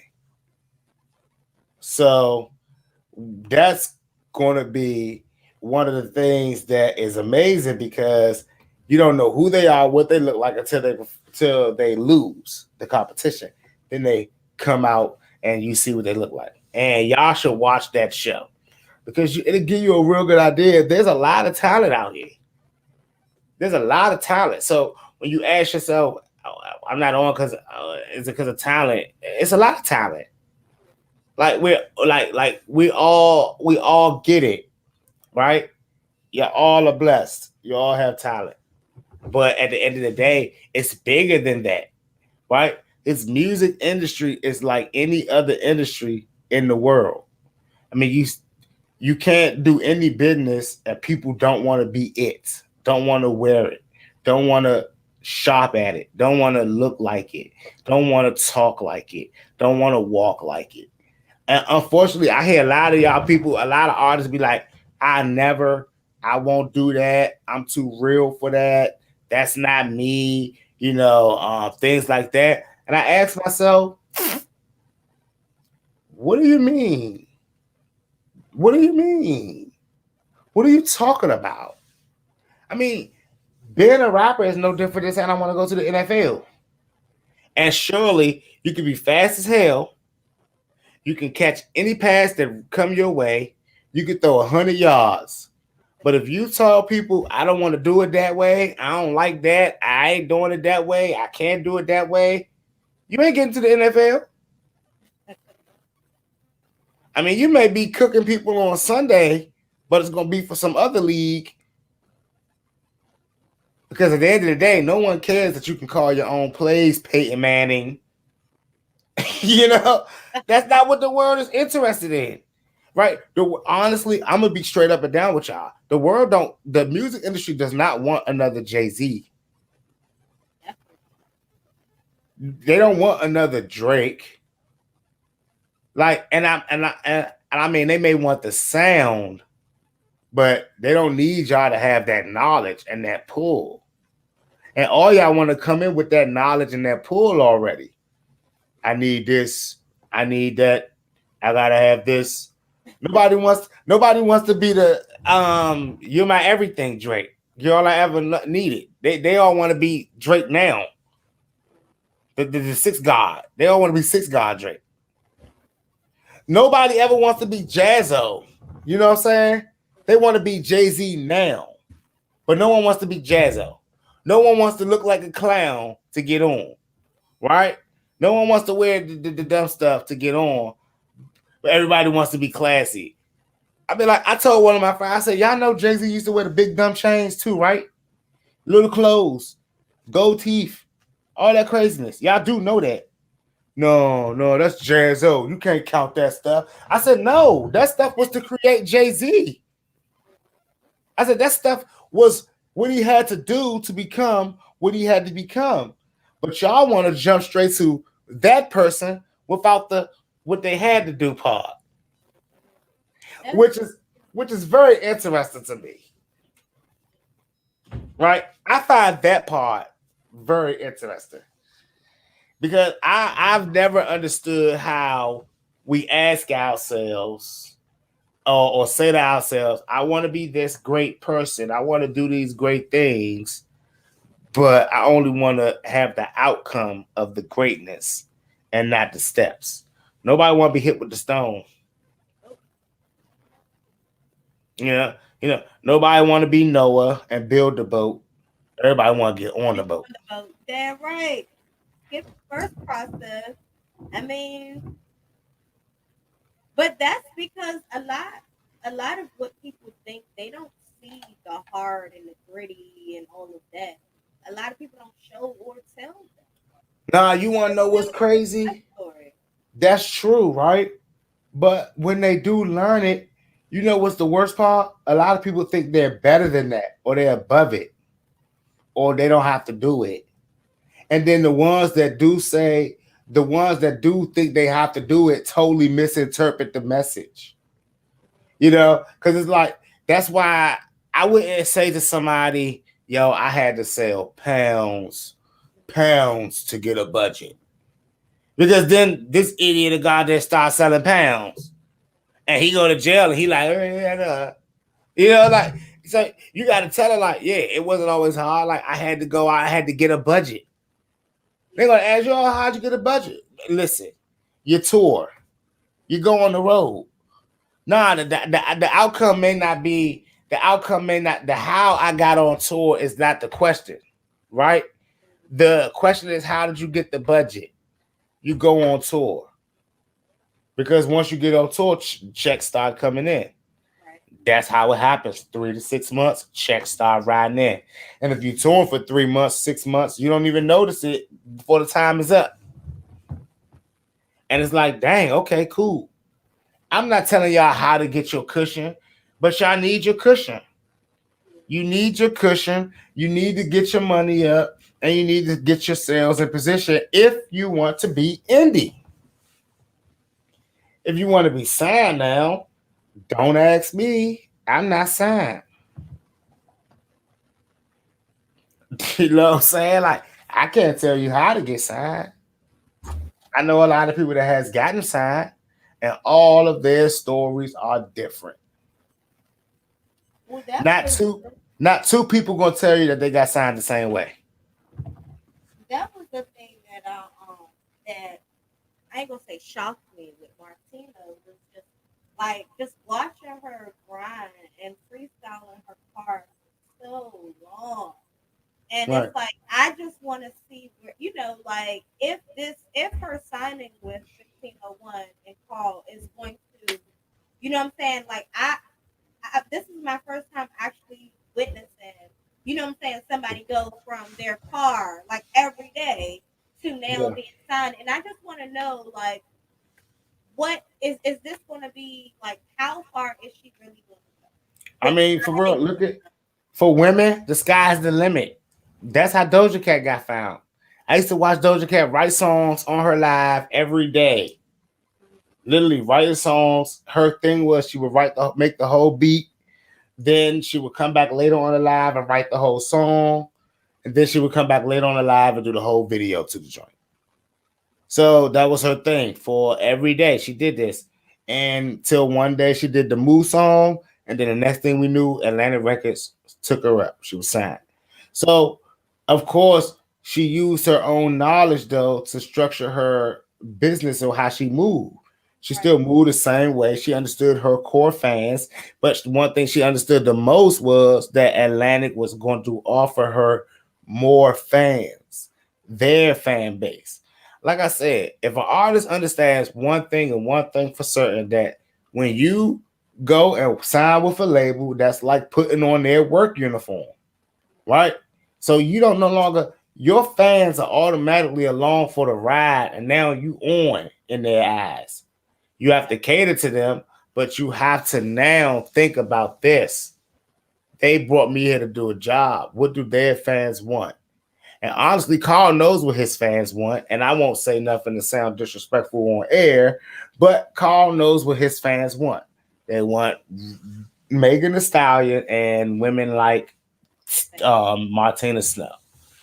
They've adapted that. They've accepted that. Carl understands his core fan base, and he's catering it to it, right? The reality of it is he knows that wherever I send her is going to be gold because I have 1501 fans. She's already going to be doing way better than she was doing from the car. Yeah. I mean, all she got to do now, she has to ask herself, what does she want? I mean, that was the only difference that they didn't expect. Megan asked herself, I want to be bigger than this.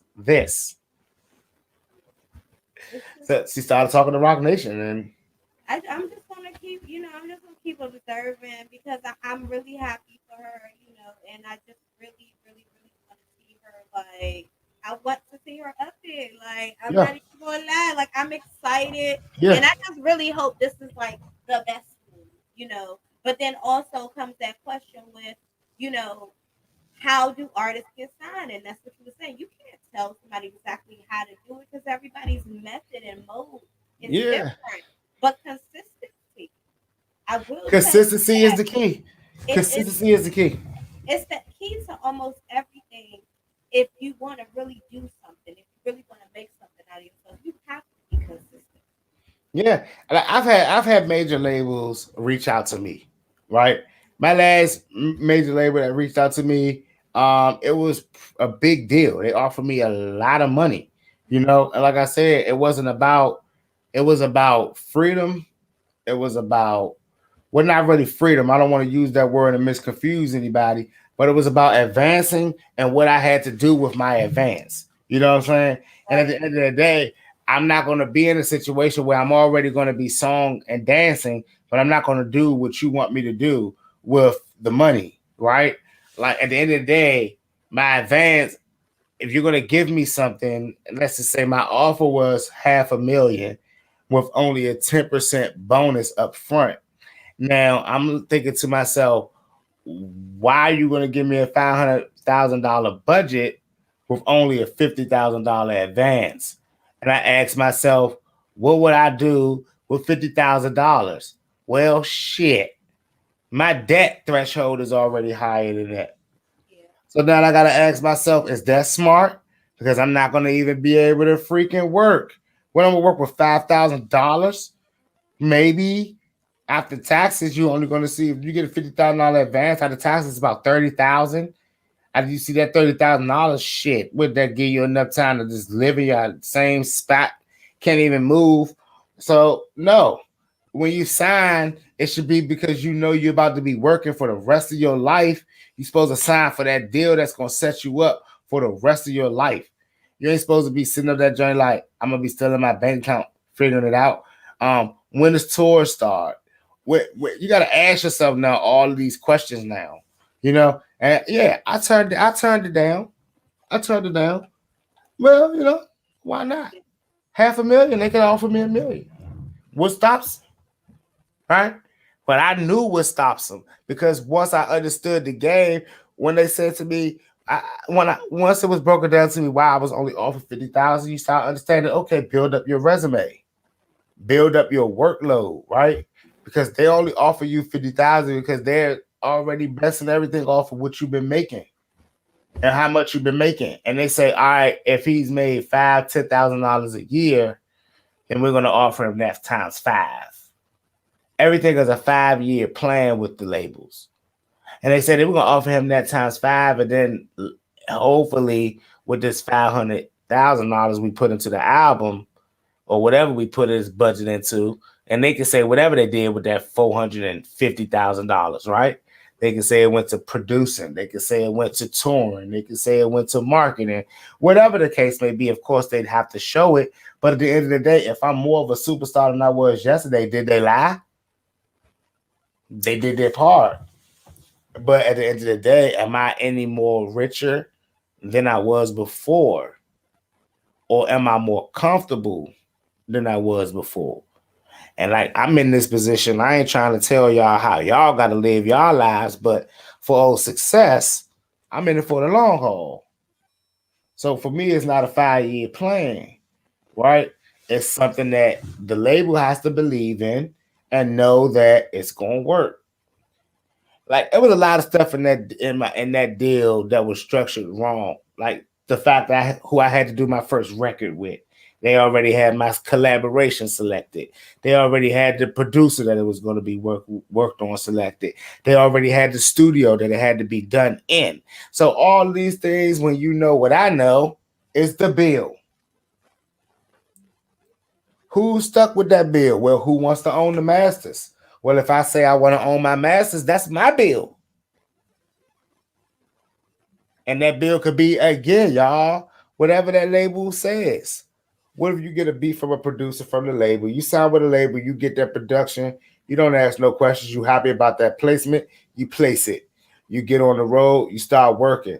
Now, a lot of you artists that's gonna start going back and asking yourselves, well, it's time to get paid. It's time to get paid, and don't understand it's off percentages and not so much off of units and stuff. That's when you go back to find out that you probably paid the producer 100,000. You're like, wait, I gave him 100,000 for this beat. My man been making my beats before I was on. You found out you paid the engineer damn near way more than that. Yeah. You're like, wait a minute, I paid the engineer 250,000. What? Your marketing campaign might have came under 300,000 if they did you right. If they're trying to make you global right now, that's about 300,000, 250, 300,000 right there. Shit, come on now. People, you stuck with this. You get stuck with this and a small advance. So why not go for the shaboing boing, the bing bong, the big box? I mean, you just honestly knowing your worth is way more scarier than not knowing your worth and going for it. Whoo, that is the hustle. That's the gamble and that's the sacrifice. Because I mean, you can't jump in every little situation that comes into your lap, or you'll be a slave. Or you might just miss your opportunity. So you can't The sad thing just is, biggest I fault either. the sad thing is, I've seen more artists miss their boat by signing early than miss their boat by waiting for the right opportunity. So if You know, everybody's getting out, you said what? if all of the artists are becoming knowledgeable of the business, then who are the labels to go sign? Like and really get, like I mean, the reality of what it I got is, used to. the reality of it is like the knowledge is the bad thing. This is worse than segregation. People learning the business is worse than damn anything, right? Because let me tell you what's the reality of it is. All of this knowledge makes people feel like they don't need people. When in reality, we all need each other. You know, honestly, everybody feeling like they equal is what creates a bigger problem in the mainframe of the matrix. I mean, like honestly, if people really think about how life is set up, we need everybody in positions that everybody's in. We need little people, we need medium people, we need big people, we need extra larger than life people. I mean, if everybody was walking around larger than life, then what would get done? If everybody was walking around little, then what would be inspirational or motivational? We gotta start asking ourselves, like, if we start saying to ourselves, I don't need them, I can do it by myself, or we could do it by ourselves, we really shitting on hundreds of years of knowledge that's been obtained, hundreds of years of connections that's been built, bridges that's been paved. We're shitting on it when we say we don't need labels or we don't need anybody. Because at the end of the day, the proof that you need a label is still more evident than proof that you can do it by yourself. Indie. I mean, honestly, people surviving every day, B. But we all see the stories. We all see the artists' glow ups. We all see the changes. And I mean, I know all you men are jealous because y'all can't go out there and get your bodies done up. But it is what it is. Y'all gotta just man up, take it on the chin, and enjoy the ride. You know, It is life as we know it. You know, it is life as we know it. Now, campaigning. Sure. I mean, Oh, I didn't because when you talk about this so much. I just figured like we would just revisit this topic because yeah. it I'm it comes with proper planning and just putting like having like a real plan and a goal and strategizing. Yes.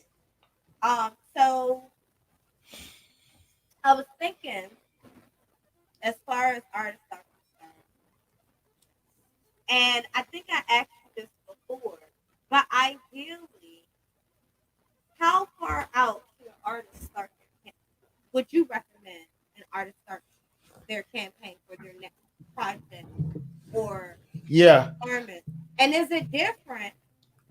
Is it different when you're campaigning as for a show as opposed to just a project? Yes. Yes. Definitely. Campaigning for a project is way bigger than campaigning for a show. Campaigning for a show, you want to start off at least a month, 2 months in advance. Campaigning for an album, you really need a year. Like if you indie, you need a year to, yeah, a year rollout time on every project. You know, and the thing about it is, what people don't understand is that year sounds crazy, but it's really not, right? Because the thing about it is, when you drop a project, you should already be campaigning for the next project while promoting the project that's out. I mean, there's nothing wrong with hitting the performing for a year with a project that's out, right? But even that is a campaign for your next album. Because I'm gonna tell y'all 1,000%. If I see you 6 months straight performing, after 6 months later, if your ass ain't performing a new single, I'm bored with you. And What do you mean like that song? if that new single is not promising a new album soon, I'm bored with it. Right? And don't give me that whole goddamn this a new song, this a new single I'm performing, but it's also on the same old ass album, right? Because you've been performing for 6 months and this song ain't made it out yet. Well, if you are breaking out a new record, even if it is on your old album, that record should be entitling us that a transition is coming for a new project. I mean, listen, I get all of you one sound artists, right? Oh,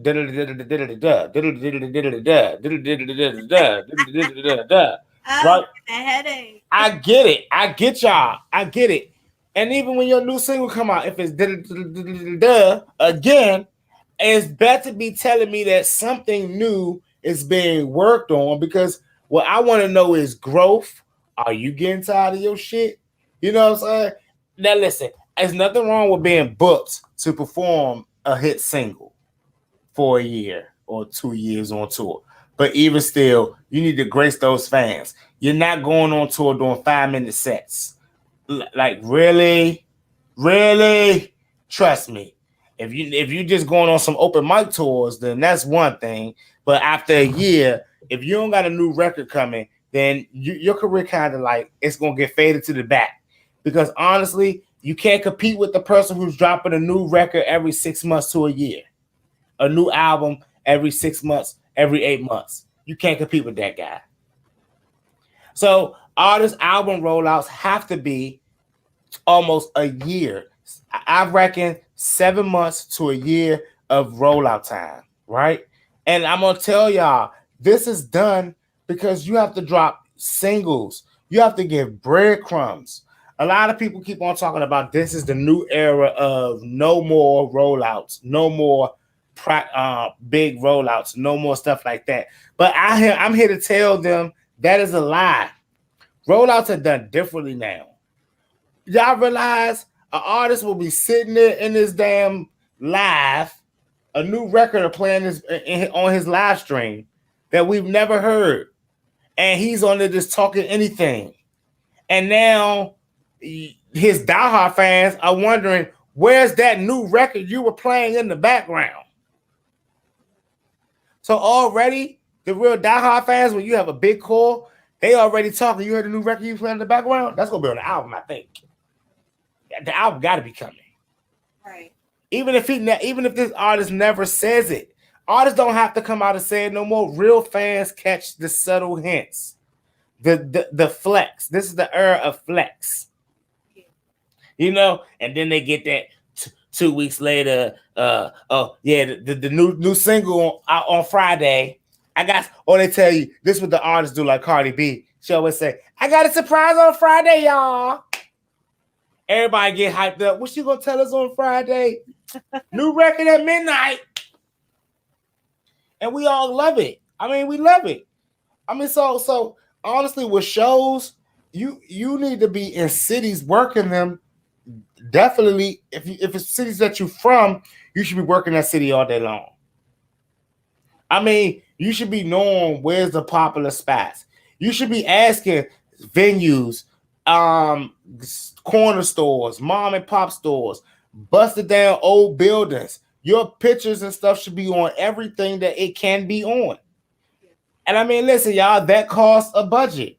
I said it again. But you have to set that aside and start saying that. Like, that's how it has to happen. I'm a victim of this myself. I'm not the richest man in the world. But I still do what I have to do to get done what I have to get done. I think, I strategize, and I plan it. Now, if y'all keep on dropping these albums with no planning and promotion, don't get mad when there's alligator miles all over it. Because ain't nothing worse than seeing an alligator mouth on your Spotify, Joe. That's trifling. So that's when their record says it's a symbol that looks like an alligator mouth and 1,000. That means that it has been played less than 1,000 times.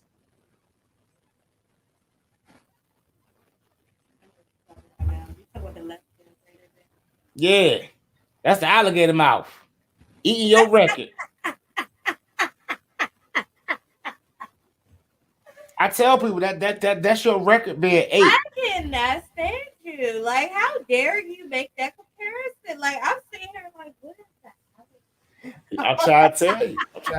That's what was taught to me. That's how it was taught to me in school. The alligator mouth eats up the smaller number. Oh. You know, but I'm just sitting here like, look, man, I'm trying to tell artists the real deal, right? It's artists that say to me things like, oh, you paying for your stuff. You paying for this and you paying for that. I say, wait a fucking minute. I resent that. I put myself on all types of platforms and all types of blogs and all types of stuff to make sure I go viral. But are we really talking about paying for things? Or are we talking about paying for services? I mean, I don't know. But a lot of you people don't know. A lot of you people are sitting up here saying you paying for things, but I'm like, wait a minute. You need to get on that billboard. It costs. You need to get in that magazine. It costs. You need to get that social media influencer to share your joint. It may cost. I don't recommend that unless it's somebody that you support and that is like support you and you want to put a couple of dollars in their pocket. Congratulations. But come on, y'all. Y'all need those people to do their things. I wouldn't be sitting at this junk wasting my money in avenues that if it costs me $150 to get a section in XXL and $125 for DJ John to share my record on his story. Why am I paying DJ John to share that record on his story when I can just put it in XXL? But y'all don't ask yourselves these questions because you're on Instagram all day. You believe DJ John is the man, but you forgot all about the power of XXL. Y'all hit these radio stations up and ask, Play my record. Play my record. None of y'all buy no stimulus packages to get your records paid. Played on the radio. None of y'all buy no rotation packages to get your record played on the radio. None of y'all buy no marketing packages to get your music marketed and campaigned on your own radio stations. And y'all like, well, y'all don't pay. The other people don't pay. Well, they already paid. So they're in the competitive pool.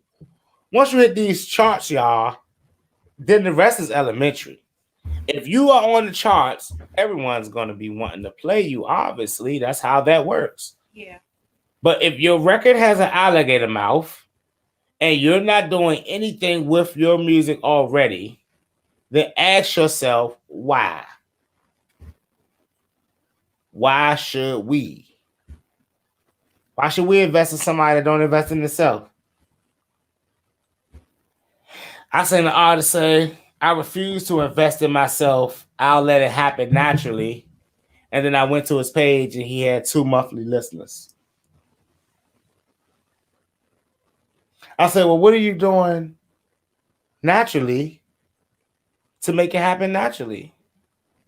You already know. I'm out here. Oh, okay. All right. Well, that's why you got 2 monthly listeners. And that's probably you and your girlfriend. Or even somebody that you collabed on the record with. Hate to say that, but dirty pod, but yeah, like maybe you and somebody you collab with might not even be your girlfriend that's following you. That's a monthly listener. I had a record label tell me all we do is organic over here. And I go and look at their records, all of them alligator miles, and they got 35 monthly listeners. And I asked myself, like, you're a record label. Why do you have 35 monthly listeners? It's like 20 of you motherfuckers running around here.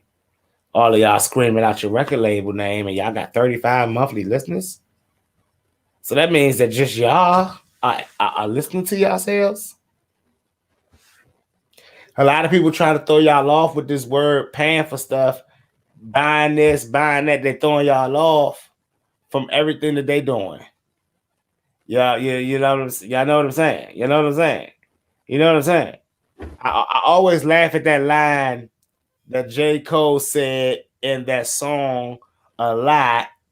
He said, I wonder, do they know it's not everything is not what it seems? I wonder how many people buying their streams. I wonder how many people are faking their lives behind the machine. And I always wonder, why did he say that line like that? Right? And I understood as a songwriter, he's asking who else is doing this with him. Right? He's asking y'all in that line how many people buying streams, faking their career off machines. He's asking y'all who else can correlate with this. He wants to know that he's not the only one doing this. He wants to know that I'm not alone in this journey. Please tell me that I have not been the only one to jump into the sacrifice of this reality glitz and glam. I mean, listen, y'all. I'm not trying to be cynical success, but I have to be this year because y'all think your stuff is too sweet. Y'all think everything is sugar and sprinkles, and y'all are loving it, and y'all are eating it up, and y'all are attacking the small fries, but don't say anything to the big guys because they got the budget, so you believe it.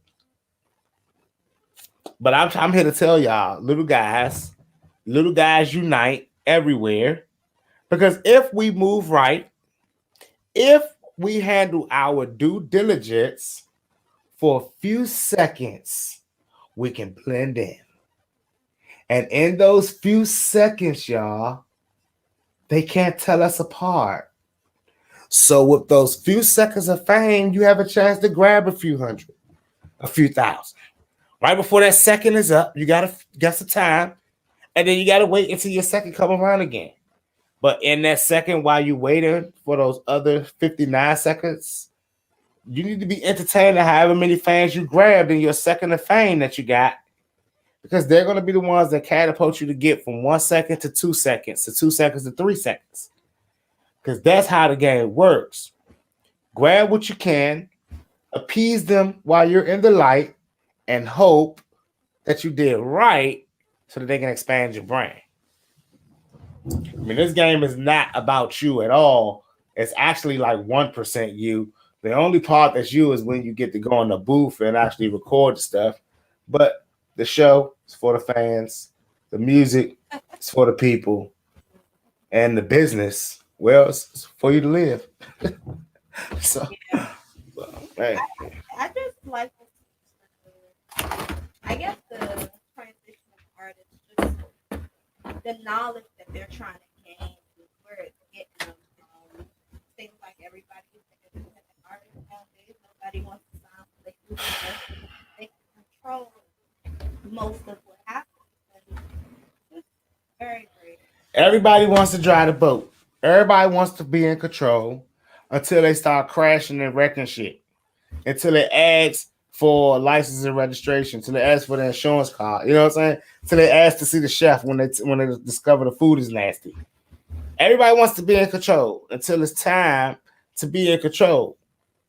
And the craziest part about it is I'm starting to realize everyone wants to be in control on the back of other people. Yeah. It's like they want to be in control, but yet they're going to ask for free shows and asking for free promotion and things like that. And honestly, stuff that is really good does get a lot of free promotion, y'all. A lot, it does. I'm sorry. People hear records in today's world with Shazam. If I hear a hot record, I'm going to Shazam it and I'm going to add it to my playlist and to my daily life, right? So that's the world we live in. But how are you even getting into the position to be Shazammed? How are you getting in position for someone to even just accidentally hear your record? Listen, you don't have to pay nothing to nobody if you're going to out there hit the grind and do it all yourself. But I'm trying to tell you, I mean, in today's world, the world is very harsh, right? So you got to be careful how you do things. Like, they're like, y'all see this dude Sixxcess over here posting his own flyers and shit. Woo, woo, woo. Some people be like, he's grinding. But for the most part, I'd get bashed and dogged. And it wouldn't be to nobody's avail but my own, because I would have had then brought it on myself by being cheap when I could have paid 5 people to go ahead out there, post the flyers, post the whatever, and now be my new mouthpieces and be good to go. So y'all already know, man. I be trying to tell y'all how to do it easier and how to make it work for y'all. Of course, if you got any questions, you can DM me and we'll talk about them next week on the show. Jezebel, what you got coming up? Oh, success. Just pretty much, you guys just still trying to figure out a schedule that's going to work best for new content coming up. However, just stop what you're doing. Everybody, just stop what you're doing right now. Just stop what you're doing right now. And hit that like and subscribe button for me, please. Increase the engagement. But I also wanted to know, so the first date of the tour, is that the February the 5th? Yes, sir. Okay. February 5th, y'all. We kicking it off in Tucker. Then February 12th, we up in North Carolina, Greensboro. Now, anybody trying to get on the North Carolina show, y'all got to hit me up for those details because they only have about 9 more slots on that show. They ain't doing too much on that show as far as the artist side. It's a performance, PR meet, some record labels. Not record labels, I'm sorry, y'all. Some radio stations and some other networking stuff. They're going to have some performances. So they got your boy down there. Your boy Sixxcess is going to be going down there. So y'all know. That's February 12th. And I'm not going to bombard y'all with too many dates right now because, honestly, I'm not trying to do that. Y'all just got to know. And I'm going to be dropping them out weeks before the date. But y'all know. What's up? Yeah, and unfortunately for the DMV, if you you guys need to get out and perform. I mean, the tours were set, so if you ain't signed up, then like, Yeah, they lunch it like I think I'm like I said, I told them off, I said I'm the realest person in this industry. I'm probably like one of the most truest people that you gonna meet. I ain't out here trying to get y'all money. I'm trying to help y'all get paid. But I am trying to tell y'all like this life is not. Somebody said this life is not for the broke and stuff like that, but it is, right? You just got to be willing to like not be ashamed of your brokenness and move. Nah, cause for real, a lot of artists, a lot of people get too ashamed of their brokenness and they don't want to do nothing. You know what I'm saying? I'm like, dude, you more powerful with $20 in your pocket than you may think you are. And if you ain't got no money in your pocket, you more powerful in being an asset so that you can make moves and do what you got to do. I mean, listen, young. That next week I want to go into a lot of stuff because I really don't like some of y'all acting real needy, and it's not that tough. It's not that tough. We can actually do this. We can actually do this. Now I know y'all already done hit that like and subscribe button down at the bottom. Yeah. And I know y'all already then got us followed on all those social media sites. Y'all need to follow that Boss Biz Radio showcases. And some of y'all artists that's been leaving y'all messages in there. I will tell y'all those are hilarious. I don't listen to none of y'all songs, but keep on sending them because maybe one day one of them I may listen to. just forward them. Forward them. Listen, they all in the they all in the DM. They all in the DM. I'll send them. As long as they don't sound like da da da da da da da. Well, well, honestly, I have stopped listening to people music that just send it. If you guys want me to listen to your music, you need to start your message off. Hey, Sixxcess, your music is great. I love the show. Tell me the funniest part of the show that you liked, and then I'll listen. But if I don't think that you're engaged with me, I know why you're sending me your music because you know I'm lit. And that's how it is. But if you don't talk to me on a regular, ain't like none of my posts, ain't engaged or nothing, I ain't about to listen to your record. I can really care less. I got so much music I hear every day, all day. So much music get promoted to me all day, every day. Like to listen to like music from somebody that don't even speak to me is like, what? You know, I DJ music all day. Speaking of playing music, 10 o'clock in the morning, y'all know Hip Hop 95. Catch me on iHeartRadio, Hip Hop 95, or the Hip Hop 95 app. And of course, like we said, February 5th, if you ain't locked in, there's a Bottle Ship Lounge here in Tucker, Georgia. That's about 25 minutes outside of Atlanta on the east side near Decatur, pretty much. Y'all know we're going to be there turning up. And I got some slots, you know what I'm saying? I got some slots available. Of course, they are going fast, but hit me up because you already know how that's going to go. Life is good. Yeah. Life is good. So y'all already know at this time, y'all should be flicking those ashes in the ashtray, flicking off those ashes and getting ready to roll up another one. Because I am. And we out. Peace. See y'all next week.